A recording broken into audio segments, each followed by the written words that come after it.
Welcome to Jumpstart Your Joy, a podcast that looks at the inspiration, intention, and actionable steps to help you jumpstart joy in the world, in your life, and in other people's lives. This is your host, Paula Jenkins. Welcome to episode 182. This week's show is a look-back episode all about prioritizing self-care in your life and why you may be holding back from doing so. This originally aired in December of 2017, so a while back, and the episode itself originated from me realizing I was in this place of not leaving myself enough time in the morning, and my son got a tardy slip for school. What I realized is if I prioritized the things that really meant that I was taking good care of myself, aka self-care, that I would then have more room in my days for the things that really mattered. And I also realized that some of my own stubbornness about binge watching TV or doing other things that seemed interesting at the time was holding me back from getting the sleep I needed, which then, of course, cascaded into all of the other areas in my life. I felt like this was a really great and interesting topic to return to because, well, one, we have gotten another tardy slip, and two, it is spring break and kind of a renewal of so many things as we enter into a new season that it may be very helpful for myself and the audience for us all to revisit what does self-care really look like and how do we prioritize it instead of allowing it to become this thing that only happens when it becomes a necessity in our life because we are feeling either worn out or tired of our own bullshit. Before we get to the meat of the show and talking a little bit more about self-care, I want to give you all a very warm welcome and say thank you so much for tuning in this week and always. I know that there are a ton of brand new listeners. I saw a large spike in downloads in the last few weeks. I want to say welcome aboard and glad you are here. If you want to find out more about the show, you can find everything about me and all about the show at jumpstartyourjoy.com. And of course, there's 181 past episodes just waiting for you there to binge listen. And while you're on the site, you will also see from the homepage a big button that says Start Your Podcast. And from there, you can get my cheat sheet, which has all of the hardware and software that I use to create this show each week, along with some tips and tricks of what it takes to create a podcast like this one. I will also be starting my very favorite Jumpstart Your Podcast class, which kicks off in May, and it goes from idea to launch, and you can join in with other people who are coaches and healers and have a heart-centered business, and we will all be creating shows together in this 8-week class. You can get on the list for when registration opens for that by signing up for that cheat sheet. Start a Podcast is your link on the homepage. So let's get on to the show. I know it gets so busy, and so I felt like this was a great time to hit the pause and talk a little bit about why all of us need to make self-care or taking care of ourselves a priority. It will definitely give you a little bit more room in your days and hopefully a lot more joy in your lives. As you guys may or may not know, my day job is as a project manager, and it's something that I have done for about the last 19 years. It's a really great gig for a multi-passionate person, which is somebody that has more than just one thing that they want to do with their lives, because there's such a big variety in the number and kinds of projects that I get to do. And I love so much that this skill set is portable, which means I can do it in different kinds of industries. I don't talk about this side of my days very often, mostly because I have such a passion for being a certified coach and podcaster. I really love to talk about the opportunities that this show gives me to have conversations and explore the other aspects of myself that I don't get to do necessarily 9 to 5. This show has become an outlet for something that I long to do after I moved on from leading retreats, which I had done for 11 years, and also as a side gig. And I love this show because it's something that I can do while I'm also a mom and a wife and juggling all the rest of things. The other day, I was thinking about a couple of strange events that I have seen happen on site at my day job, and neither of these things were at the place that I am employed currently. One of the things that you factor in when you do project management and you're creating new processes and policies is that you generally build in a fallback or a contingency plan, especially in the case of something that may have an emergency component to it. So you kind of ask those questions about what happens when the thing that you're creating or implementing fails, like if the server stops working or it crashes or the work is inaccessible by the people that need to reach it, or we have a natural disaster. Because basically failure means you can't use the thing. And then, of course, it's not of use to anyone. And of course, living in California, I'm in Northern California, there are a fair amount of natural disasters that we face. At one of the places I worked, the team had thought of everything, in air quotes, about handling emergencies. So like I said, we live in California and the earthquake situation is real. And contingency planning or backup planning has to cover the question of what happens if our website and the access to it goes down and the rest of the company or our user base, the folks outside of California, needs to get to it. Because some of this had financial implications and accounting implications, and there was people way outside our area that used the services that we offered. The answer for this is that the servers that these things are based on need to have a backup, and the files would get saved there every night or regularly. So if the main server goes down for any reason, the secondary server gets repointed or renamed as the primary, and all the traffic gets redirected to that space. Instead of the server that's down and everyone getting a message, it just behind the scenes would repoint you to a server that is active. And all that can totally happen within minutes. It's not a big deal. People will even roll over to their backup servers sometimes when they're doing maintenance on the primary server. So not a big deal. In one institution that I worked at, there was a car that hit the power lines outside of our offices. And it took down the power. And we had to evacuate because there was a concern about fire erupting in the building because they weren't sure what had happened because I think there was some sort of substation involved. Anyway, so we had to evacuate, meaning we got out, everything was fine. But the backup generator powered our internal servers in the building, didn't ever power on. And looking into that situation a little bit more, we had outsourced the maintenance of that generator and had a group of people, a service vendor that came in to make sure that this generator would power up and that it had enough gas and that it would work as planned if something needed to happen, if there was an emergency. And they'd signed off the last time they'd visited that it was working. And yet when we needed that generator to come back on to kick our internal servers back on, it sat dead and lifeless in the parking lot. And our IT team was sitting there next to it, very worried that massive amounts of data would be lost. And of course, in the same moment, they were also kicking themselves for having outsourced maintenance on the very thing that could have saved the situation. And the thing that, in hindsight, of course, becomes very apparent is that the generator in the parking lot looked good, right? Like it was there. We literally saw it when we drove in every morning. We knew what it was for. And it gave us a sense of security. But when we needed it, it never powered up. Here's another related story.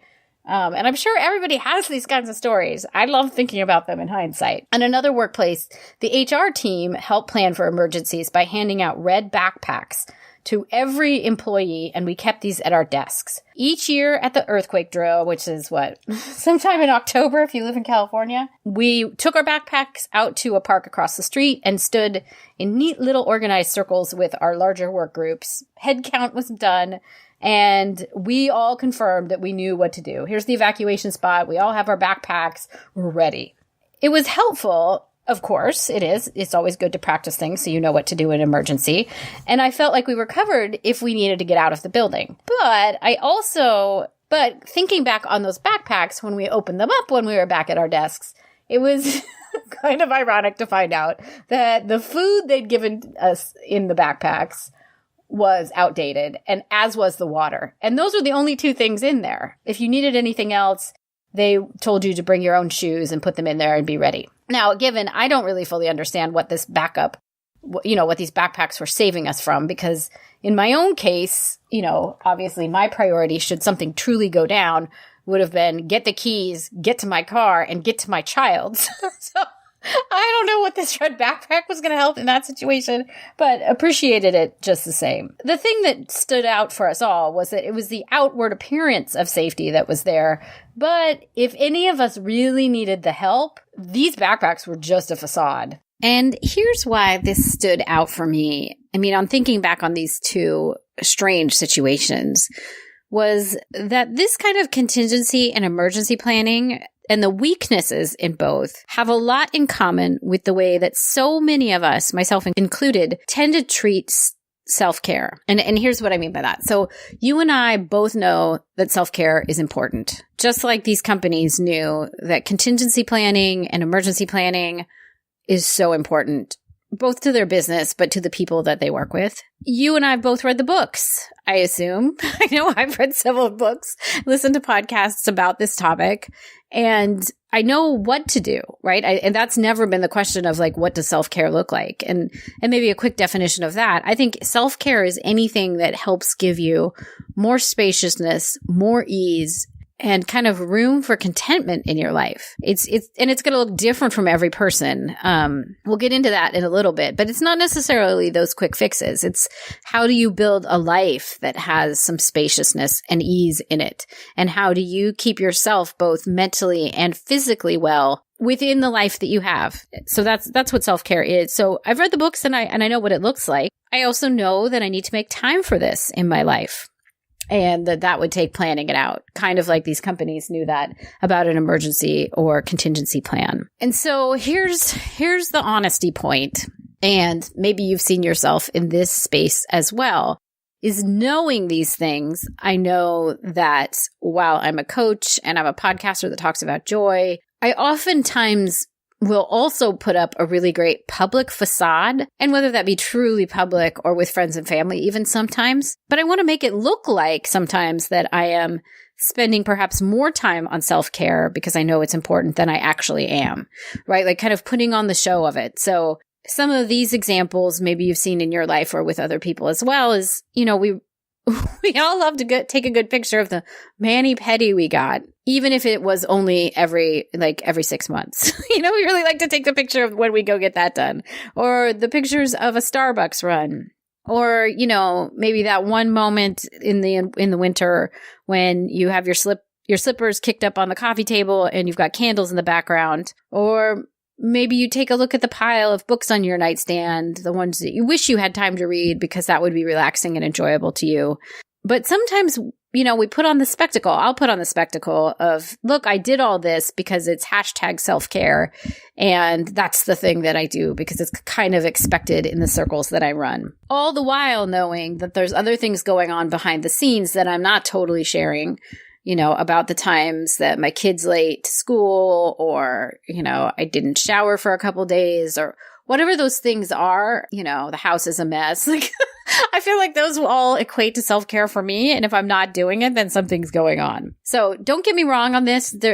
I want to be very specific in saying this, that there is nothing wrong with taking a break and taking pictures of those things and putting them on social media. I think that is fun and awesome. I think it's the line that I find myself not always being totally clear on or able to deliver on for myself is when it really is just a once in a while occasion that I am doing these things and then making maybe a bigger deal of it than it actually was. You know, like if it's not a routine and I'm, you know, Instagram bragging about it, then there's a problem. My ideal for self-care would be that it's baked in and it's part of a routine and a habit for me that I'm doing day to day instead of it being a once in a while thing. And so let's get into that. Like, if it isn't a routine and a priority and it's baked in as habit for you, where do I see myself? Maybe you see yourself standing in the spectrum of this instead. I think baked in, routine, happening all the time is one end.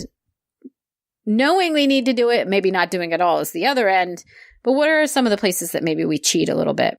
Scenario one in kind of this gray zone is token efforts that leave us feeling only somewhat satisfied with this piece of self-care because it's not a way of life, right? And I think the example for the contingency emergency planning is the backpack, right?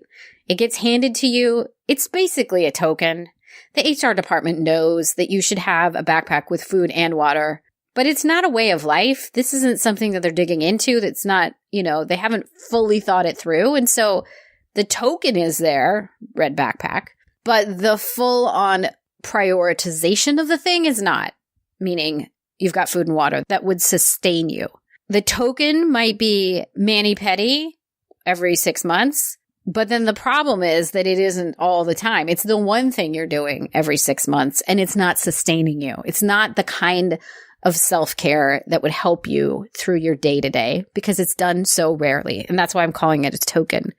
Scenario 2 in this gray zone is half-assing it and not really making it a priority. So let's look back at that other example that I shared about the generator not going on. I have this mental image of one of my coworkers that day. And he is an extremely conscientious person. He's essentially in charge of like that whole line of business. So the servers and the backup and the IT department that powers basically a lot of transactions. That's the data that would be on that server. And so I have this mental image of him sitting on the curb in the parking lot, his head in his hands, and then he kind of basically rolls over into a fetal position because as he's realizing what's happened. The generator hasn't gone on, and all of the day's transactions are very possibly lost. At this moment, the EMTs walk over because they see him kind of fall over, and they're on site because there had been a concern about fire. And they were asking him if he was going to be all right and suggesting that maybe they needed to take him to the ER because it looked like he was having such a huge response to this problem. And that problem being that we may have lost all the transactions for a day. And what's the equivalent of that for our self-care? Because he acknowledged, right? Everybody in the company acknowledged, like keeping the server up and running is a priority. We're going to even pay to have something else as a backup. It's such a priority. But then the priority wasn't there to maintain the thing that would kick on if we needed it. So I think that's maybe in our own world, the similarity is knowing we need to do this thing. And maybe you even pencil it in on your schedule or your calendar for the week, but then you don't actually do it. Or you pencil it in, but something else happens, and so you let it slide. For me, I know I have subscribed to a mailing list for a workout group, and I have never once been to the workout itself. But I feel guilty about maybe unsubscribing because then that means I really am not taking care of myself. The irony being, it's like the generator. Well, it never came on anyway. I've never done it, so I could just unsubscribe for the list, or I could decide to actually go do the self-care. The other thing that's interesting to me about this scenario is that we know we need to do self-care, but if we're deprioritizing, oftentimes it leads us to that point where we really don't do anything about it, meaning taking care of ourselves, and we ignore the fact that we need it until we're exhausted and overwhelmed and burnt out. So we let it go on for so long that we can no longer ignore that we need to take care of ourselves. So it gets to the point where either the generator isn't powering on or you're the person lying on the curb and people are asking you if you need help. And I think this happens because we're often moving so fast in our lives and everything else seems like a priority that we might think we have a backup in place, but it's really apparent that we don't. And it isn't apparent until we really need it and it doesn't work out. So are you guys still with me on this? Do you see yourself somewhere in there? Maybe just a little, because as I say, I know I do. And that I do both of these things. So one of the things I love to do each January is to go to a spa, which is so awesome. And there's these amazing pools there. And then I know that I'm totally guilty of going then full tilt overdrive for like 5 months, the first 5 months of the year. There's some fulfillment and satisfaction having been to the spa for that one day. But then by June, I am just, my energy is gone. I've crashed. I feel burnt out. And it's because there was no mindful slowness built in. It's that slowness and that ease and that spaciousness that is really the thing in question. In episode 102, I said something about savoring the slowness. And my husband, who is also on my email list, hi, honey, he texted me like 30 minutes after the email went out for that week. And be sure you get on the email list. But his text said, I want to savor slowness. How do we do that? And it really, I think that's really the question, right? We all desire slowness and spaciousness and ease. And you can interpret that for whatever it looks like for you. I mean, for me, I desire the ability to take a nap on a weekend without the feeling of guilt that I should be doing something else. And that would be slowness, right? Just take the nap. I desire to have enough space in my days so that I don't constantly forget to do the things that I want to do. Or that if I say, you know what, I really wish I had time to write this person a note, that there's time in my day for that. And I think the reason we don't make time, or the reason that self-care doesn't get prioritized, it kind of boils down to two things. And the first one, it comes to me in a quote from Greg McKeown, which is the author of a really awesome book called Essentialism. If you haven't read it, it is amazing. I will link up to it. And his quote might seem like somewhat obvious, but if you don't prioritize your life, someone else will. But if you are determined to prioritize your own life, you can. So the thing here is, if you don't set up and defend your own self-care, something or someone else will for you. Some people might call this setting boundaries, and I will at another time do an entire episode about setting up boundaries and what that might mean. But in the examples that we've looked at, like the IT department, they kind of did a few steps to cover off what they knew they needed to do. But in the end, neither of those things was enough. And by not prioritizing the maintenance of both the server generator and double checking what was in those backpacks, those two companies are actually defaulting and therefore agreeing to make something else the priority the day that an emergency happens for them, because they aren't making the generator a priority. And because they aren't making the backpacks a priority, guess what does become a priority? Instead of it being getting back on to business as usual, we hope, it means someone's going to have to figure out how to reinstate all the data that was lost. It's not, we're going to go back in and make sure people can log into the site. It's, no, now we're going to have to spend countless hours finding data. And the other example, instead of making what was in the backpacks a priority, now, instead of having a meal maybe before people are able to go back to their families or get on with business, we're going to have to go find food and water for our people to eat and drink. So it forces, since those two things were not taken care of, it forces something else to be the priority. The second quote that really comes to mind for me is one by Liz Gilbert. And this is one that's really impacting me right now. And it's around self-care, but also around other things. And this is, I've never seen any life transformation that didn't begin with the person in question finally getting tired of their own bullshit. I love this so much. I mean, I love transformation anyway, but it feels like this is kind of the bookend to Greg McKeown's quote, that if you're not prioritizing your own self-care, then maybe it's around self-care, but then you will eventually get tired of your own bullshit and be forced to make a change. Maybe not forced. You could keep living, with no spare time and feeling frazzled all the time. But more often than not, your hand is going to be forced here, because there's a breaking point in there somewhere around feeling frazzled and not addressing your own self-care. And it's often that breaking point that means you have to dig in and become determined to make a change. One thing that I know about self-care is that it looks so different for each of us. And kind of reflecting on this, getting tired of my own bullshit, I'll share that I knew things were getting dicey for me in the amount of time I was giving myself to get ready in the morning, when I could never find two shoes that match. I could just never find it. Like, look in the closet, I couldn't find two shoes. And that's just the tip of the iceberg. It was also getting to that place where I wasn't leaving myself time to shower if I also wanted to get my kid to school on time. So my breaking point where I got tired of my own bullshit was actually where it began impacting my son, and he got a tardy slip because I had not planned enough time for us that morning. And it was kind of like the wake-up call and the reality piece, because I couldn't hide from the truth anymore. My inability to get ready and to leave myself enough space, aka self-care in the morning, had started to impact our day, and I couldn't brush that aside. So let's look at why this is hard, because that means, okay, I'm facing that I need to make a change, but why is this change hard? The change I was looking for is more space and ease, which I would call self-care.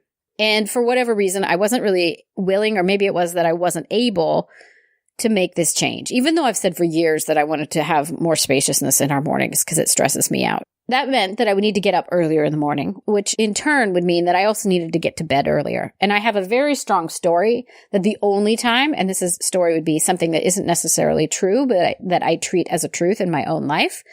I have a very distinct and hard-formed story in my life about being protective about my evenings, because that's when I do a lot of work around this show. So there are a lot of difficult things baked into why each of us do what we do. For me, it was that story. Like, that's the only time I have to make the show. And so I've also built in, and you probably have too, when you're trying to make change and it's difficult, there's a whole system of habits that reinforce the things that we do as well.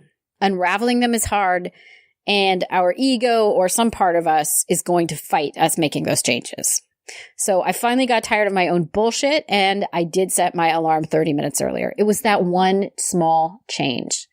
And I want to reiterate that, like, draw a big line under this. It was one change. That's all it took. I was fighting it with all myself, like fighting it with all my might, but it was one change. Set the alarm earlier, see what happens. What happens? I start to go to bed earlier. I get up 30 minutes earlier. And then I can find shoes. I shower in the morning, and now we are on time. So what happened was I made the change. I made the decision to make being on time a priority. I made one tiny change, and that is all that it took. And so I think that's important to acknowledge as well, that sometimes these changes that seem so difficult are really very simple. And it's more the fight that we're putting up around it that makes them hard. So then let's round this out by looking at what happens or could happen when we make taking care of ourselves a priority. The first thing that I loved hearing about on Andrea Owen's podcast, which is Your Kick-Ass Life, in her episode 181, she had Heather Chauvin on, who is a mental health expert. And she talks about how when we take care of ourselves, we are able to pull from source instead of pulling out of our own power reserves, which is huge. Let's think about that for a minute. So the word source here would mean we're pulling from a larger power, right? Like, whether you want to call that divinity or inspiration or creativity or divinity or the universe, you're pulling from a power source that's much bigger than yourself, an endless power source, something that has endless reserves. But then when you think about your own self, you and I only have a very limited amount of power and reserve for ourselves on a day-to-day basis. It does need to be recharged daily, so that we have the room and the space and the ability to deal with things in our lives. So when we make self-care a priority, what happens? Well, we are then attuned to source, or we're pulling from a higher power and a larger energy source, and our power and our abilities are coming from there. If we aren't making self-care a priority, then we are just completely depleting ourselves, kind of like a battery. It's kind of like the generator that doesn't get checked. It doesn't power back on. And that's where we get burnt out, right? It's a really applicable energy term for an energy issue, burnout. It's real. And it happens when we're pulling only from our own reserves. But by focusing on self-care, you can pull from a different power source.